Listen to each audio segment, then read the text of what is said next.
Hello future tech leaders, I am Sindhuja. Based on my own experience, I know that learning the right skills can shape our future. What if I say learning was as thrilled as the tech world itself? There we go. A cloud foundation, that's exactly what you will experience. From day one, you will be immersed in the interactive sessions and expert-led courses that covers most of the widely used technologies in the zone of data science to cloud computing, which brings more light to the life of a techie. I'm so excited to help you and unlock the true potential of a technology. Well, then why to wait? Let's see what it unfolds. Theoretically, the next step would be you will be sending out this PO to the vendor, and the vendor, based upon the availability of the goods, will be shipping the goods to you. Once the goods are received in your location, in your warehouse, the next step will be to mark this order as received. How to do that? You have this receive button over here on the top. You can simply click on that.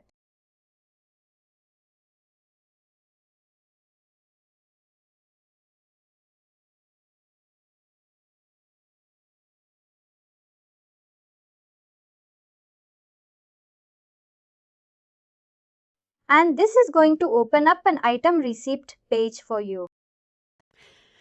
This is where your warehouse person or the person who is receiving the goods will be just verifying and validating the information.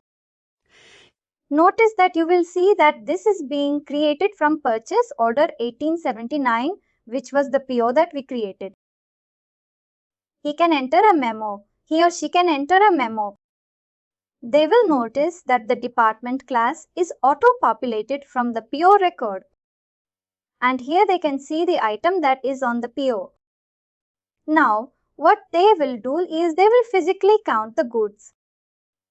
They will see how many goods were received on this PO. They will mark them as received. And once the quantity is validated, let's say if they receive 10 quantities completely, they will select the quantity as 10 here. Now, there might be a situation where the vendor might ship partial goods, right? Instead of sending out 10 goods, they might send you 8 goods. They will now enter 8 over here and make a partial receipt against this PO. And when the remaining 2 will come back, they will again create a new item receipt with the 2 quantity. This is how the warehouse team would be entering all the information on the item receipt. They will also verify the location and select the quantity. For the sake of them, I'm going to select 10 quantity that the vendor has sent us the complete quantity and the goods are in good shape, and we will mark them as received. Once everything is validated by the warehouse team person, they will simply mark this as saved.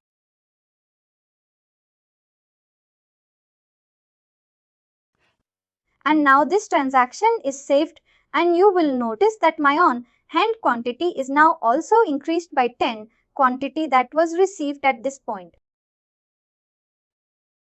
And if I show you the GL impact really quickly, this is also very important. In the procurement process, again, this could be a question for you for your interview. Like in the procurement process, when is the first GL impact created? This is basically on the item receipt. And if I show you the GL impact,